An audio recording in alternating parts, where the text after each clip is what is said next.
Olá, gente. Mais uma vez. Tô puto. Tô puto. Tô muito puto. Eu gravei toda essa aula. Toda essa aula. Mas quando eu fui salvar, eu me dei conta que eu não tinha apertado o botão de gravar a aula. Eu sou muito idiota. Tô puto. Vamos lá. A gente fez justa causa. E a gente fez sem justa causa. A gente vai falar agora de rescisão indireta. Rescisão indireta do contrato de trabalho está relacionada à justa causa por parte do empregador. Aqui é mais simples, porque o 483 da CLT, que é o que vai tratar da rescisão indireta, ele é mais objetivo. Então, o que é rescisão indireta? Quais são as parcelas devidas e como funciona? Rescisão indireta, como eu mencionei, é a justa causa do empregador. As parcelas que são devidas serão as mesmas que seriam devidas no caso de uma dispensa sem justa causa. Então aqui tem pagamento de aviso prévio, multa de 40%, recebe seguro-desemprego, férias proporcionais, 13º, tudo, absolutamente tudo possível é devido aqui. Quais são as situações? Aí o 483 vai falar em serviços superiores às forças do empregado, serviços proibidos por lei, serviços que contrarem os bons costumes ou serviços alheios ao contrato. Não tem segredo, gente. Isso aqui é a literalidade do dispositivo.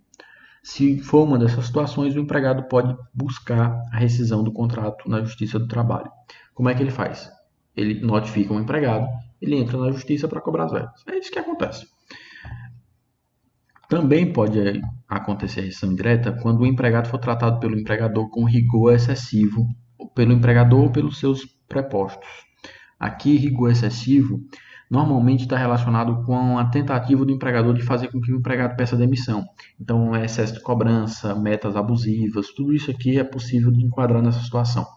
Veja, cobrança é normal, cobrança abusiva não. Cobrança de meta é normal, metas inalcançáveis não. Então, quando você passa dessa parte da normalidade, e aí a normalidade você vai ver no caso concreto, você vai ter que observar o caso concreto, aí você permite a rescisão indireta do contrato de trabalho mediante rescisão indireta. O empregado correr manifesto mal de mal considerável. Isso aqui normalmente, o exemplo típico disso aqui é não fornecimento de EPI. Então o empregado vai lá e deixa de fornecer EPI, ou então toma alguma conduta que coloque em risco a vida ou a saúde mental, física, seja lá o que for do empregado. O empregado pode buscar a rescisão indireta do contrato de trabalho.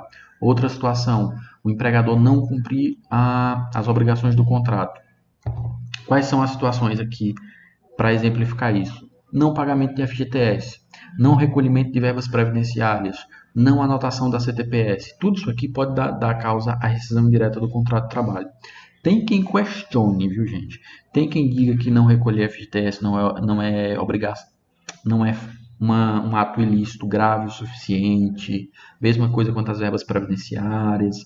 Só que a doutrina e a jurisprudência majoritária vão dizer que não recolher FGTS dá causa à rescisão indireta do contrato de trabalho, que não anotar CTPS dá causa à rescisão indireta do contrato de trabalho, que não pagar adicional de insalubridade ou periculosidade quando é devido, evidentemente, dá causa à rescisão indireta do contrato de trabalho. Então, quando o empregador não cumpre alguma dessas obrigações, aí o empregado pode pleitear a rescisão indireta do contrato de trabalho. Veja, nessa hipótese, o empregado pode pleitear a rescisão indireta do contrato de trabalho e continuar trabalhando. Significa que ele pode entrar na justiça e continuar trabalhando. Daqui a pouco eu explico qual a consequência disso. Também é motivo para rescisão indireta do contrato de trabalho. O empregador não... aliás, essa eu já falei. O empregador ou seus prepostos, seus outros trabalhadores, colega de trabalho, praticar contra o empregado ou pessoa da família do empregado ato lesivo à honra ou à boa fama, mesma ideia da justa causa. O empregador ou seus prepostos ofenderem fisicamente o empregado, salvo no caso de legítima defesa própria ou de outra, mesma ideia da justa causa. O empregador reduzir o seu salário, sendo este por peça ou por tarefa, de forma a afetar sensivelmente a importância dos salários. Última hipótese, e aí aqui eu vou explicar. Nessa última hipótese também, O empregado pode buscar na Justiça do Trabalho a rescisão indireta e continuar trabalhando. Por que isso? Por que isso é importante? Normalmente, quando o empregado entra na Justiça buscando a rescisão indireta, o pedido pode ser procedente, e aí ele vai receber todas as verbas rescisórias, ou o pedido pode ser improcedente, só que aí no caso de improcedência do pedido, o que acontece é que normalmente o contrato vai ser extinto da mesma maneira, só que aí a gente vai fazer uma composição e extinguir o contrato na modalidade de pedido de demissão, porque o empregado já manifestou a sua vontade de rescindir o contrato. Só que nessas hipóteses, há em tese a possibilidade de o contrato continuar vigente, porque o empregado pode continuar a trabalhar normalmente, então se as partes não manifestarem a sua disposição de romper o contrato, nenhuma razão há para que o contrato seja extinto. Então, é por isso que se permite que o empregado continue trabalhando nessas situações. E essa é a consequência prática. É possível, em tese, que o contrato persista, mesmo no caso da improcedência da rescisão indireta. Também são duas situações equiparadas à rescisão indireta do contrato de trabalho. A primeira delas é no caso de obrigação legal por parte do empregado. Então, o empregado tem uma obrigação legal que o impeça de continuar no contrato. Que obrigação legal é essa? Serviço militar obrigatório, tribunal do júri, mandato eletivo, qualquer obrigação legal que o impeça de continuar no contrato de trabalho. Então, aí ele poderá rescindir o contrato de trabalho. Veja, aqui eu não falo que é uma rescisão indireta típica, porque o empregador não tem culpa. Simplesmente é um ato, um fato que ocorreu com o empregado e ele é obrigado legalmente a se afastar. Então, ele foi eleito para prefeito. A função de prefeito é incompatível com o exercício de qualquer outra atividade. Então, ele vai ter de se afastar. E aí ele pode só suspender o contrato ou ele pode rescindir esse contrato através do 483, parágrafo 1º, e receber todas as verbas que ele receberia no caso de rescisão indireta, ou seja, todas as verbas da rescisão sem justa causa. E o parágrafo 3º, o parágrafo 2º, ele vai tratar de morte do empregador pessoa física. Então, morrendo o empregador pessoa física, o empregado pode optar por continuar com o sucessor, sendo empregado do sucessor, ou ele pode optar por rescindir o contrato através da rescisão indireta e receber todas as verbas que teria direito no caso de uma justa causa.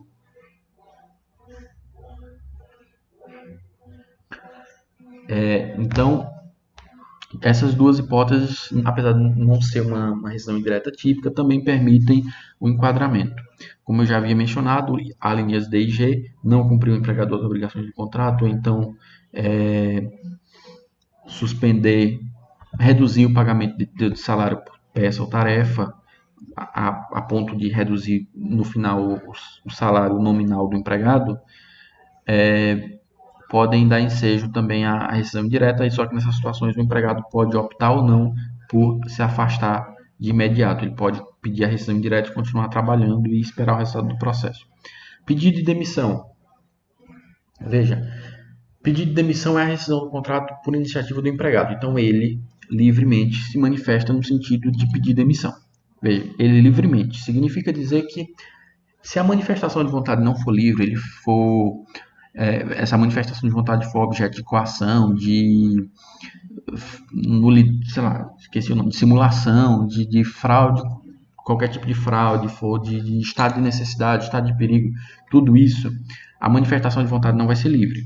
Então, aqui nesse caso, o empregado, veja bem, o empregado poderá fazer prova, o ônus é dele, portanto, fazer prova desse vício de vontade, e aí a gente converte em dispensa sem justa causa.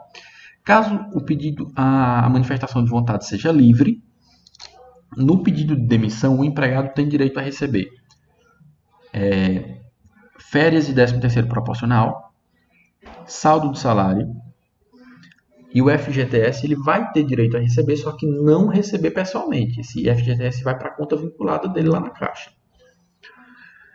E aqui no pedido de demissão, o empregado ele não tem direito a aviso prévio, evidentemente, mas ele tem de dar o aviso prévio. Então, ele tem que avisar antecipadamente o empregador de que vai rescindir o contrato. Se ele não fizer esse pagamento, se ele não fizer essa comunicação, o empregador pode descontar dele, das verbas rescisórias, o, o período, o equivalente a um mês de salário, que seria o equivalente ao FGTS, aliás, desculpa, que seria equivalente ao aviso prévio indenizado. Pedido de demissão é simples, a gente vai fazer um quadro comparativo lá no final, falando sobre essas hipóteses uma a uma. Primeira questão bônus.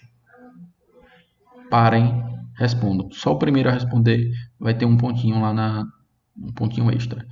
Segunda questão bônus. Só o primeiro a responder vai ter um pontinho extra. PDV ou PDI? Rapidamente, PDV, o que é PDV? Imagine que o empregado ele quer reduzir o número de... Aliás, o empregador quer rescindir... Com calma. Imagine que o empregador quer diminuir o número de empregados da empresa.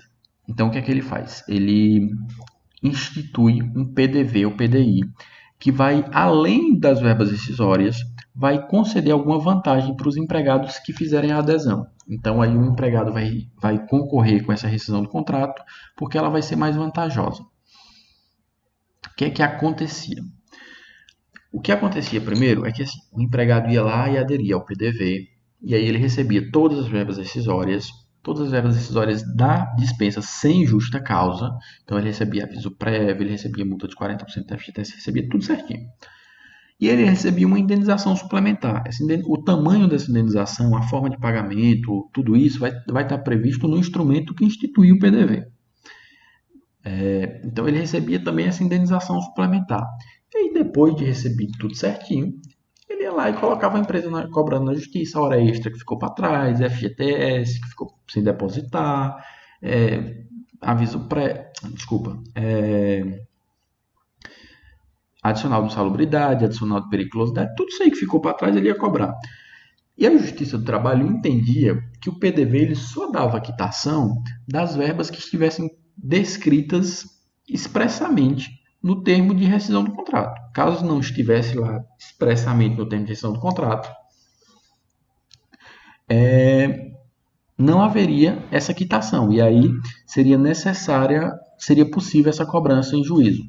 Só que em 2015, lá no final de 2015, o STF, discutindo essa matéria, ele firmou a seguinte tese: a transação extrajudicial que importa a rescisão do contrato de trabalho em razão da adesão voluntária do empregado a plano de dispensa incentivada, PDI e PDV são a mesma coisa, só muda o nome, enseja quitação ampla e restrita de todas as parcelas objeto do contrato de emprego, caso essa condição tenha constado expressamente do acordo coletivo que aprovou o plano, bem como dos demais instrumentos celebrados com o empregado.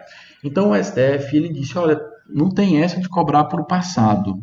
O PDV dá quitação total do contrato de trabalho. Então aderir ao PDV, o que ficou para trás, não se cobra mais. Só que existem alguns requisitos. Que requisitos são esses? É preciso que essa condição de que todo o contrato está sendo quitado conste expressamente tanto do acordo coletivo quanto dos demais instrumentos da rescisão do contrato. Então, o empregado precisa saber que está dando quitação de tudo. Primeiro ponto. O segundo ponto, e aí eu já até mencionei ele, é que esse PDV ou PDI ele precisa estar previsto em acordo ou convenção coletiva. PDV instituído diretamente pela empresa não tem validade de quitação total. Então, o PDV precisa da quitação, precisa da participação do sindicato e ele precisa prever expressamente essa quitação ampla e restrita de todas as parcelas do contrato.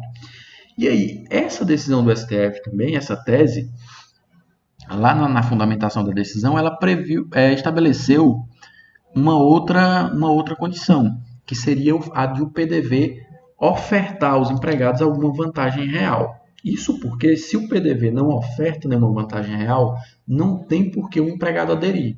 Se o PDV simplesmente paga as verbas rescisórias, ele não tem por que ofertar a quitação de outras parcelas, além das verbas rescisórias.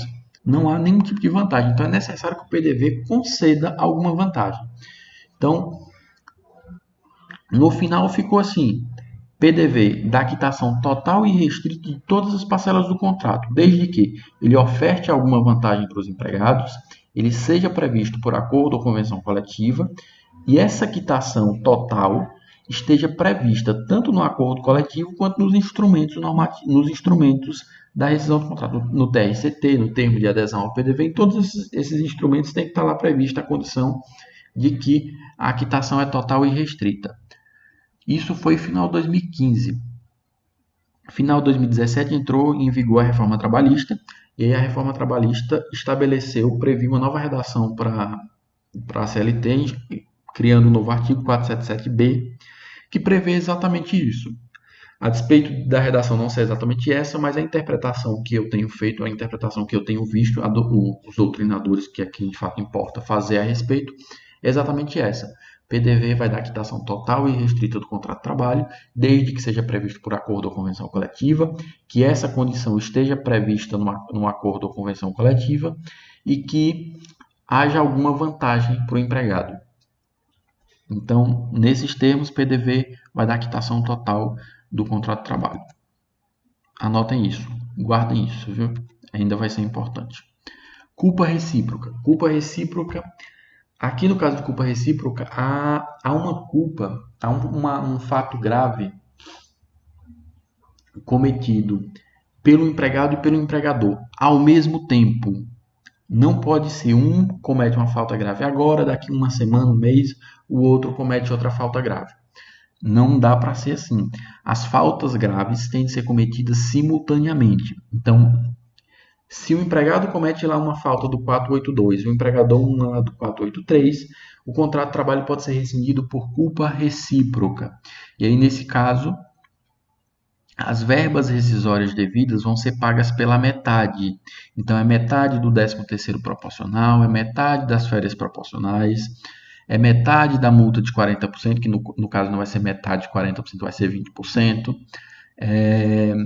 Metade da indenização do aviso prévio. Veja, não tem direito a aviso prévio. A gente já fez essa diferenciação. O aviso prévio é a prolongação do contrato, é a prorrogação do contrato por um período mínimo de 30 dias. Não tem direito a essa prorrogação. Só que ele tem direito à indenização do aviso prévio, pela metade. Então, você vai ter lá meio aviso prévio indenizado. FGTS. Aqui não, aqui você paga todo o FGTS. Detalhe, você paga todo o FGTS, mas o empregado não vai receber ele todo. A metade vai para a conta vinculada. Aliás, ele vai todo para a conta vinculada.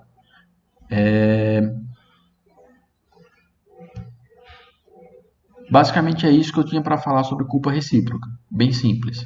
Metade das verbas rescisórias. Fato do príncipe.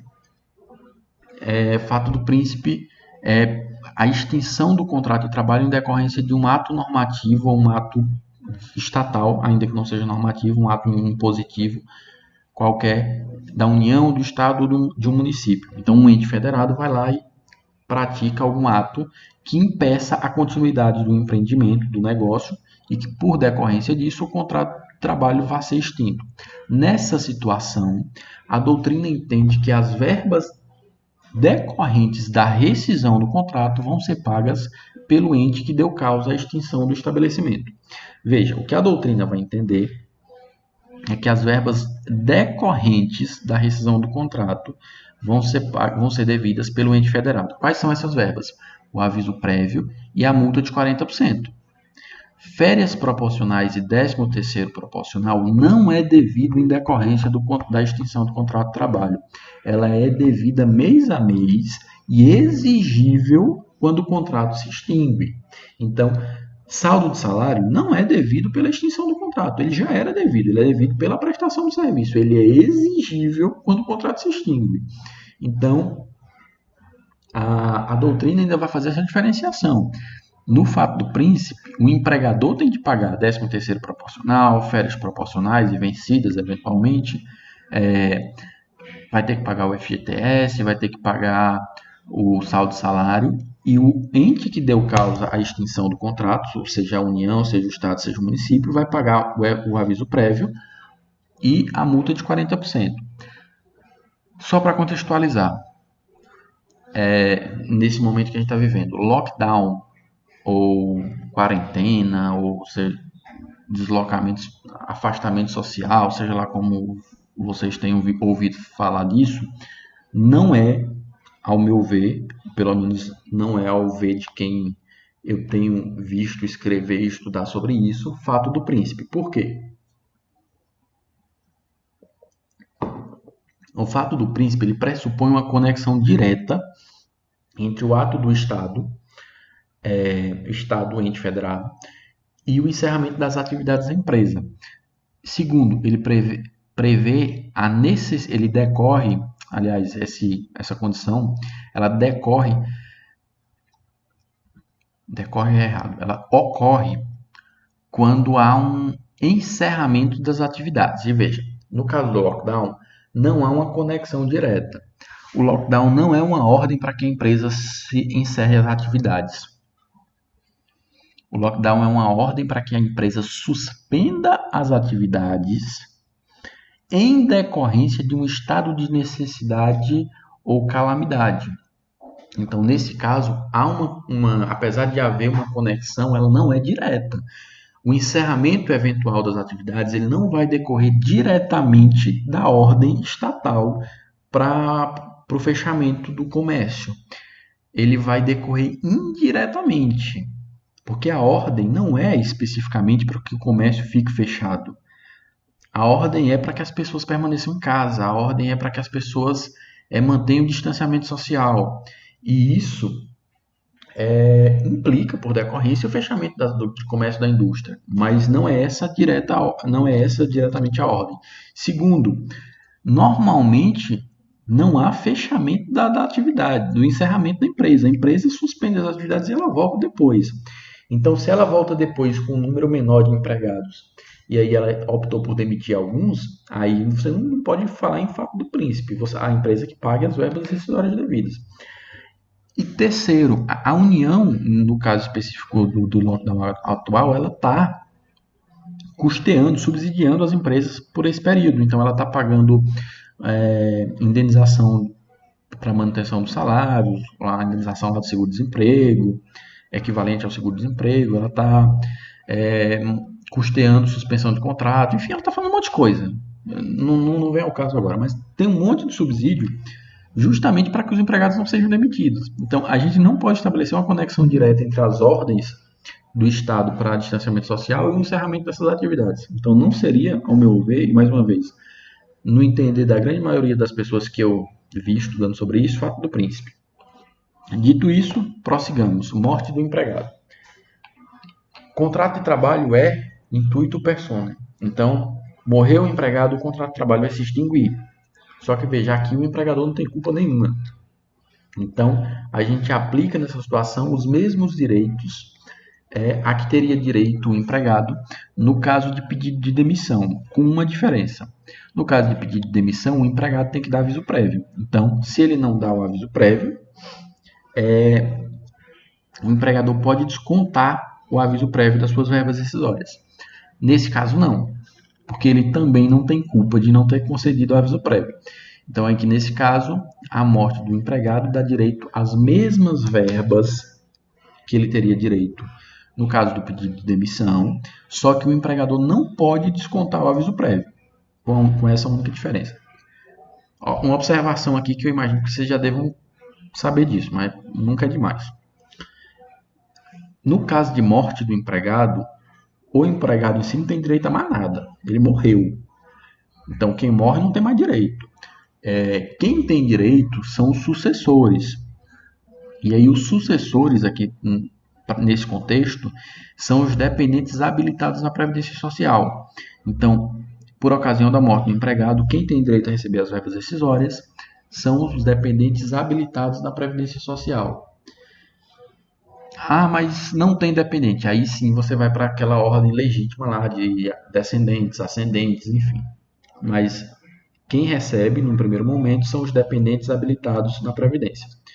Segunda observação quanto à morte do empregado. É nesse contexto que normalmente ocorrem as ações de consignação e pagamento na Justiça do Trabalho.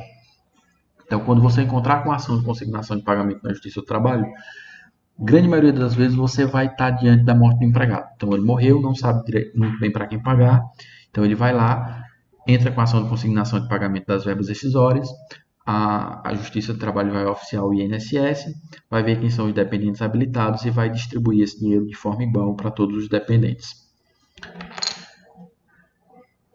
Morte do empregado basicamente é isso, como um acordo. Essa é a última hipótese de rescisão do contrato. Veja, eu tenho críticas consideráveis quanto a esse artigo, porque para mim não existe acordo entre empregado e empregador para rescisão do contrato. O que há é o intuito do empregador de rescindir o contrato, ele comunica o empregado de que vai rescindir o contrato e o contrato está extinto. Ponto, acabou. Mas o 484A da CLT, inserido pela reforma trabalhista, estabeleceu essa nova modalidade de rescisão do contrato, que seria a rescisão por comum acordo.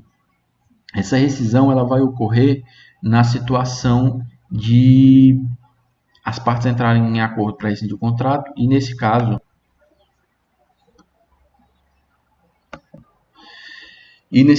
serão devidas pela metade o aviso prévio e a multa de 40% do FGTS, e todas as outras verbas vão ser devidas no total. Então, rescisão por comum acordo. Metade do FGTS, metade do aviso prévio, todas as outras no total. Então, saldo salário no total, aviso prévio pela metade, férias e 13º proporcionais no total, multa de 40% do FGTS pela metade. Nesse caso, a movimentação da conta vinculada do FGTS é só 80%. E não tem direito a seguro-desemprego. Dito isso, por hora é só isso. Aí eu coloquei aqui uma tabelinha para que a gente possa discutir para que vocês possam ver essas parcelas num comparativo. Não vou aqui ficar repetindo, porque já estou bem cansado, essa já é a segunda aula que eu gravo, mas está aí todas as situações. Justa causa você recebe todas as parcelas, dispensas você não recebe quase nenhuma parcela, dispensas sem justa causa você recebe todas. E aí estão todas as observações, tirem as dúvidas, voltem nessa tabela quantas vezes vocês quiserem. Termo anual de quitação, incluído pela reforma trabalhista. Esse termo anual ele vai estabelecer que anualmente o empregador e o empregado, com a participação do sindicato, vão poder estabelecer um ajuste final de que todas as parcelas devidas durante aquele ano foi quitada. Isso vai funcionar mais ou menos como uma inversão do ônus da prova. Se vocês lembrarem,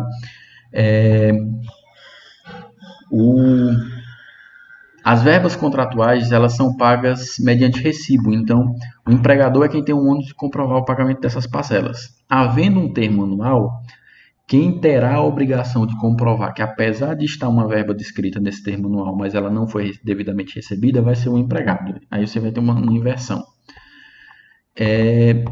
E aí o 477, o 507B, ele vai falar que o termo vai discriminar as obrigações de dar e fazer cumpridas mensalmente, e dele constará a quitação anual dada pelo empregador com eficácia liberatória das parcelas nela especificada. Então, se não está descrito lá no termo anual, não tem quitação quanto a elas. E se não tem participação do sindicato, o termo anual não vai ser válido conforme o final do 407B. Última observação para fazer, a multa do 477 e multa do 467. A multa do 477 é de índole material. Então, se as verbas rescisórias não forem pagas até o final do prazo previsto no 477, parágrafo 6º, que é 10 dias, então o empregado, além das verbas rescisórias, ele vai ter direito a receber essa multa, que corresponde a um salário que ele teria direito no final do contrato. Então, o último salário que ele teria direito a receber, ele vai ter vai ser o equivalente a essa multa. A multa do 467 ela possui caráter processual. Então, o que é que acontece? Quando o empregado cobra verbas rescisórias na Justiça do Trabalho, o empregador ele tem de contestar. Ou caso ele não conteste, caso essa verba seja incontrovérsia, ele tem de efetuar o pagamento dessas verbas rescisórias até a primeira audiência. Se ele não efetuar o pagamento dessas verbas até a primeira audiência, dessas verbas incontroversas até a primeira audiência, Aí você vai incidir essa multa que corresponde à metade do valor em controvérsia. Então, só um exemplo. Imagine que o trabalhador recebe R$ 1.000 mensais. E aí ele foi demitido e não recebeu as verbas rescisórias. Chegou lá e foi cobrar essas verbas rescisórias na justiça. Primeira observação é que ele deveria receber as verbas rescisórias no prazo de 10 dias. Ele não recebeu. Então ele tem direito a essa multa do 477. Ela equivaleria a R$ 1.000, o último salário dele, como eu já havia mencionado. Só que aí ele cobrou essas verbas rescisórias, o empregador disse, de fato não paguei, e pelos cálculos que o reclamante fez, o total dessas verbas rescisórias equivaleria a R$ 10.000. E aí chegou na primeira audiência, o empregador disse, olha, não paguei, mas também não vou pagar agora. Aí ele vai ser aplicado nesse caso, então, é a multa do 467, que vai equivaler a 50% do valor em controvérsia. Veja, o valor em controvérsia aí seria R$ 10.000. Então, a multa do 467 equivaleria a R$ 5.000 nesse exemplo. Então, o que eu tenho aqui, 467 e 477, são duas multas indenizatórias, portanto, e ambas têm fundamentos diferentes. A 477 é fundamento material, 467 fundamento processual, e elas são evidentemente compatíveis e cumuláveis. Dito isso, uma questão bônus para vocês. Respondam, se vocês chegarem até aqui, e boa sorte. Vai ajudar bastante vocês. E eu sei que eu corri bastante nessa aula, então desculpa desde já.